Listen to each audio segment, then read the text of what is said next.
As the NFL trade deadline has come and gone, the Kansas City Chiefs did not make the move that Chiefs Kingdom was hoping we would make today. Now we'll discuss how the defense goes moving forward, and we did have a couple key news to discuss today. So with that, let's dive right into it. But before we do, please be sure to subscribe to the channel and like this video, because you know I'm going to keep you up to date on anything Kansas City Chief related that you do not want to miss out on. Without further ado, let's have some fun. Another year down, another year in the books, and another year the Kansas City Chiefs don't make a trade at the deadline.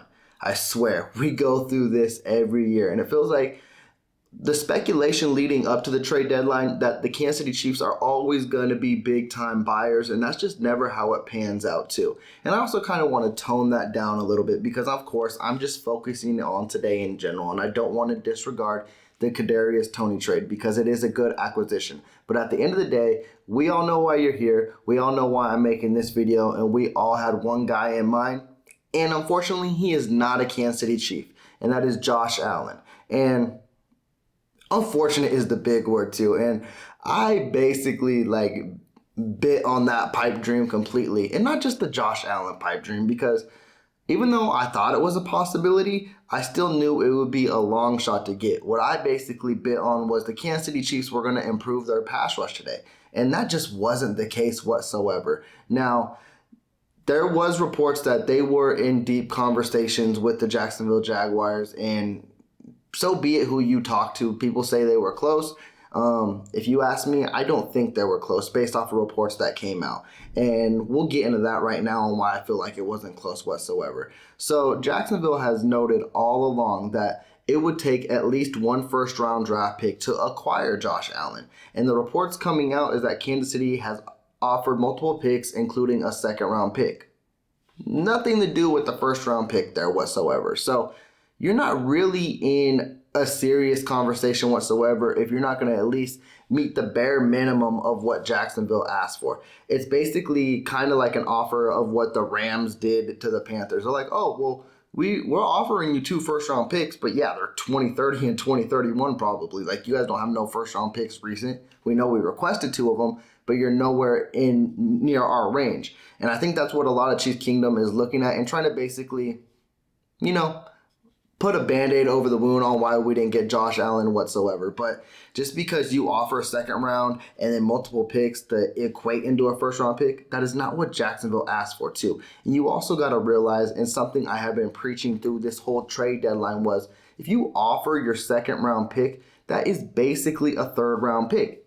Every pick you're going to have in each round is going to be in the back end of the round. Why would Jacksonville give up a star? Well, I don't want to say a star, but a potential star pass rusher that has huge potential to be great in this league for a third-round pick, basically? It just wasn't going to happen. And I know there was probably going to be more picks like that, but you have to give up that first-round pick. And I know it's something Kansas City was very reluctant to do. And that, if anything, is what kind of upsets me more than not going for a pass rusher or not acquiring a pass rusher that I mentioned in my prior video was, who cares about the draft being in Kansas City?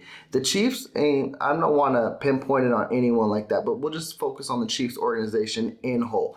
They feel like that this first-round draft pick is going to be like the next Patrick Mahomes, and at whatever position it is at. You are picking at the end of the round. Not to say that there can't be a diamond in the rough, not to say that a star can come out of that pick. But when you have someone who can bolster your needs now and get you at a chance to win a ring this year, I think you got to take it. And now, yes, it's not no guarantee on the likes of a Josh Allen, a Brian Burns, maybe a Cam Jordan, that they will give you a better chance to win the Super Bowl. But one need you have in your hugest hole is pass rush. It would definitely help whatsoever. Like, you need to cause pressure, disruption, get sacks. And right now, that's not what's being done. The only guy who's really doing that right now is Chris Jones. Pressures-wise, yeah, you could throw other guys in there. But with the production, it's Chris Jones. You need someone to help him out. And we didn't feel that need. So now we got to look on the lights of a George Karlaftis to where, hey, he needs to step his game up and basically get into a bigger role than what he's already being asked to. Yes, he is getting the pressures. Yes, I do love him as a player, and I do think he will be a great pass rusher, but I need that production there. I need the sacks to start coming in. And there's no better time than now with Frank Clark being on suspension to say, hey, let's ball out and let's have fun and prove why you are worth that first round pick. Also, too, we should start seeing more production on the lights of a Carlos Dunlap. I mean, you can say his play's been inconsistent. I think he's been good when he's on the field, but that's the key words right there is when he's on the field. He's a rotational guy, too. He should see the field more, knowing that Frank Clark's suspension, too. And then Mike Dana, he's coming off of his injury. He should be fully healthy to go. Start the season, he led the league in pressures, and he also had a sack, too. Let's see if that momentum continues to swing, too. Kansas City needs to find somehow, some way to make sure that these pass rushers are disruptive, because now you have all of Chiefs Kingdom and the media looking at them like, why didn't you make a move? And definitely when it was needed to.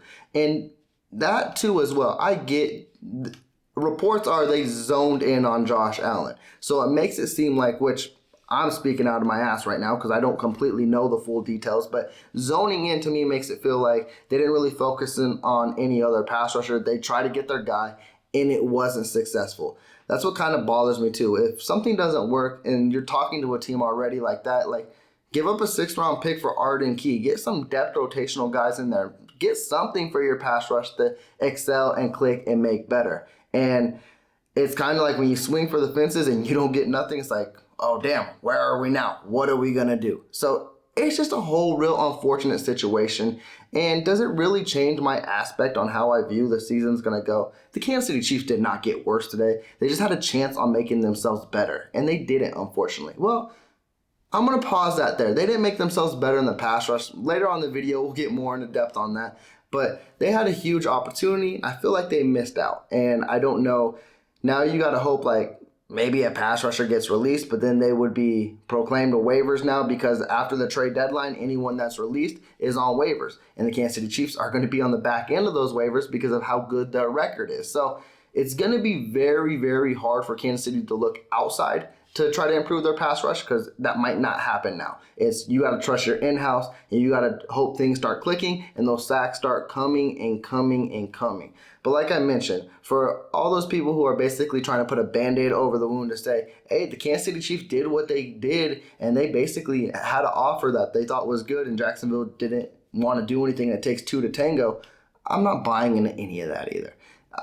Kansas City Chiefs didn't want to tango. Jacksonville made their limits. They said, hey, we want at least a first-round pick. Kansas City didn't jump that far because the draft is held in Kansas City this year, unfortunately. And it's very, very unfortunate. Like I mentioned, what are you going to do at that pick? Like they're really making it seem like they're going to trade up. And we already discussed that a couple of days ago too. If you trade up, you're not going to, like let's say you're picking from 29 to 32 again. You're not going to get in the top 15 without giving up so much draft capital. And then what? So we have the draft in KC and we're only going to focus on one huge pick?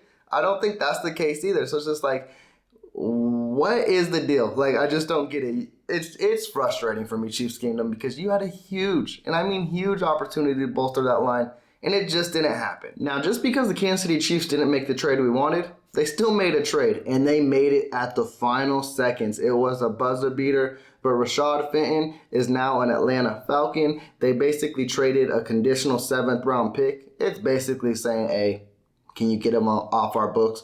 They'll save $1.4 million, which will basically increase their cap space to around $5 million. And we'll discuss what that could lead to, which you already know. You've all seen the speculation. So we'll get into it. We'll have fun with it too. But one thing I did want to focus on with Rashad Fenton being traded to the Atlanta Falcons, my key initial thought, and it's also what a lot of people felt before he was even traded, was that means Trent McDuffie is back. And then we did get the reports is he is back. He is activated today. He will play against the Titans. And if anything, that was the news of the day we needed to hear. It was probably the biggest acquisition of the day, I think, for any team, because if Trent McDuffie is what we hope to be, if he can show the glimpses of what he did week 1 against the Arizona Cardinals throughout the year and be a shutdown cornerback, the Kansas City Chiefs will have something special on defense. And I think the way they need to rotate this cornerback room now, since that veteran presence, which I don't know how much you want to be into that either, but Rashad Fenton was one of the older guys in that group. is now very, very young in the Chiefs defense. They're like, hey, let's run with these young guys. They've been doing their thing, inconsistent, but they have been playing. It's basically a bend but don't break type of game. How I would roll with it now is your two outside corners would be McDuffie and Watson. I know that would surprise a lot of people, but I think that's your strongest suit. And you play Snead where he excels, and that's in the slot. And then Williams on the other side too. And those will be your four guys you run with. We know Snead can be a good cornerback, but I want to put him where he's going to have his A game. That's why I know he can be good outside, but I know he plays his best in the slot, and he is a thumper. He'll come after anyone, and he plays good in coverage too. So you might as well not tweak anything, and you just have those two rookies playing the outside, and they excel and do their game too. I think this Rashad Fenton move is also basically, like I mentioned, showing that, hey, we believe in this young core moving forward. They're going to get a lot of reps. They're going to grow very, very quickly and mature very, very quickly. And they'll be ready for the playoffs once it comes too. So I'm excited to see this. Who would have thought that we would be running out with basically three rookies in the secondary and hope they do their thing? I believe they'll be up to the task. It'll be something very, very interesting to watch. But now going back to the Rashad Fenton trade, like I mentioned, it was a buzzer beater type of trade. Honestly, it was after the trade deadline, but it definitely was submitted before, but it was when Chiefs Kingdom was all gloom. And then I was like, what the hell is this? Like, where'd this come from? Like, how did this trade even go down? It was like, but what I basically took from that and what it is it's a cap saving situation and basically increase more cap room for, I'll mention it, Odell Beckham Jr. Now, I was joking, but now we might as well be completely serious. On a couple of videos when the trade mentioned for Kadarius Toney, and then they said the interest would still be there for Odell Beckham Jr., and I said, Kansas City said, screw the defense. They're just going to score 50 points a game and hope they outscore everyone. That might actually be a reality now if they really try to go for Odell. The only difference in this situation is Odell's rights aren't owned to anyone. So you can have as much cap space as you want. I think at the end of the day, he gets to choose who he wants to play with, and it's going to be whoever has the best record and basically who he can have the best chemistry with. I'm not saying Kansas City is out of the questions by any means because they are definitely live contenders, but you got to focus on those teams like the Buffalo Bills. I think the Rams are hurting their chances at this point. The Cowboys have been mentioned too. They're a very good team. And then the Kansas City Chiefs.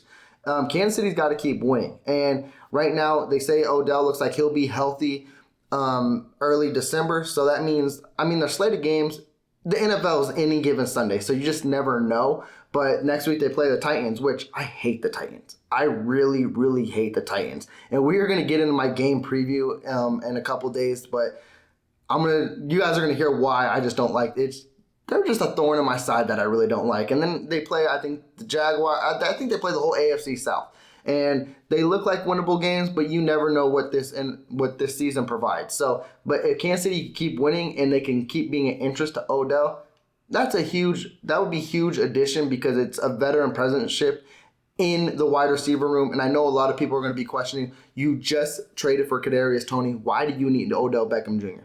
I think it's two different assets of the game completely. I think Odell would be your definite plug and play, get me my production, and let's do this. I think Kadarius Toney, Reed already mentioned it too. They're going to, I know everyone hates it, but they're going to slowly soothe him into the offense. He's going to basically start off special teams. He's going to have 5 to 10 play sets that he's going to get during the season until it increases, until he learns the playbook. I try to tell you guys, that is what every wide receiver does. I just feel like it's different for Odell because if you're signing a guy like him, you need the production right away. So he's going to get those snaps and he's going to be playing. When you invest into someone's future, they'll take their time with it.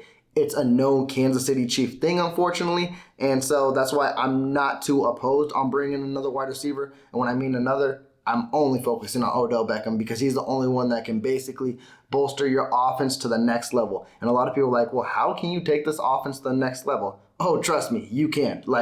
Mahomes is already having one of his best seasons quietly, and you bring Odell Beckham Jr., it's going to be very, very hard to stop this offense. So we'll see how that pans out again, but right now, I'm not holding my hopes for anything. I basically watched Twitter all day, refreshed it all day just to watch no news break. I'm done trying to hold that hope for anything right now. I am stressed. I am exhausted. So I'm not holding out hope, but if it does happen, that it would be a very cool sign of things to see. Now, before we do close this video off, the Kansas City Chiefs did make a couple moves, however, and I mean, it's on the practice squad, but at the end of the day, it's two exciting players. You got Daz Newsome and Azur Kamara. You may remember Kamara from the preseason. Very exciting talent. Hey, he's a pass rusher. Let's see what he can develop on this practice squad. Maybe get into that rotation, and maybe he could do something in December into the playoff times. Cross your fingers and hold hopes. Now, Daz Newsome, I think he was a former third-round pick, if I may be mistaken. I think I got that incorrect, but I think I'm pretty close too. For the Chicago Bears, one thing that will pop out to you guys with that is former returner. It's just letting me know with these kind of acquisitions of like a Kadarius Toney, now you got a Daz Newsome, is Sky Moore's punt returning days are probably over, which is cool to me. He needs to be a receiver. He needs to be focused more in that game plan too. So I'm excited to see what these moves can progress to be. But at the end of the day, they're just practice squad moves nonetheless. And I also wanted to mention something that kind of put a thorn in my side too today, because like I mentioned, I was refreshing Twitter all day. And when you watch the Miami Dolphins and the Buffalo Bills get better today, it's like, oh, that one kind of hurts. But I also want to mention, you never know who gets better until these players hit the field. But I really like what the Dolphins are doing. And that division, Miami's trying to say, hey, Buffalo, you are not going to run away from me whatsoever. And they can be someone the Kansas City Chiefs have really, really got to watch out for. If Tua keeps playing the way he's playing and that offense keeps clicking, now they bring in Bradley Chubb. You got Jeff Wilson at running back. They're filling in pieces. They're trying to win now. And that's a scary team to watch. And it would be an interesting game if the Kansas City Chiefs have to play them in the playoffs. It'd be fun to watch, though. I'd love to see Tyreek Hill come back to Kansas City and Patrick Mahomes basically hold the W over his head. Something I'm here for, but the Miami Dolphins remind me of last year's Cincinnati's team, where they can get on a hot streak and they can be having fun. And also, I saw Chiefs Kingdom kind of go at Buffalo because they did make an acquisition. They made a couple, I think, today, but the main one was Nyheim Hines, and that was at the buzzer beater as well. And Chiefs Kingdom was going saying, oh, that is not really an upgrade over Singletary, and they actually traded away Zach Moss. I'm going to need that to quiet down too, because it is actually an upgrade. And the reason I say I'm going to need to quiet down is because I've seen a lot of you Chiefs Kingdom out there hoping that we would trade for Nyheim Hines and he would be a great receiving back and a great addition in this running back room. So just because he's on the Bills, don't make it seem like it's a bad addition. You're just a little salty the Bills got him. At the end of the day, it is unfortunate. And I don't want to say those are the two teams Kansas City is looking up to, because Miami is still, I think, a notch under Kansas City. But if they move like the Bengals, anything can happen. Kansas City's got to find a way to keep even with the Buffalo Bills and try to find a way to keep winning games, try to get that home field advantage, and hey, let's have fun in the playoffs. But with that, Chiefs Kingdom, I'm going to close out this video. You let me know how you're feeling after this trade deadline. I know a lot of y'all are salty. I just feel it. So let me know in the comments down below. Let's discuss. Let's have fun. But before we do any of that, please be sure to subscribe to the channel. Give me that big thumbs up and like this video. Y'all take care. I'll check back in with y'all soon.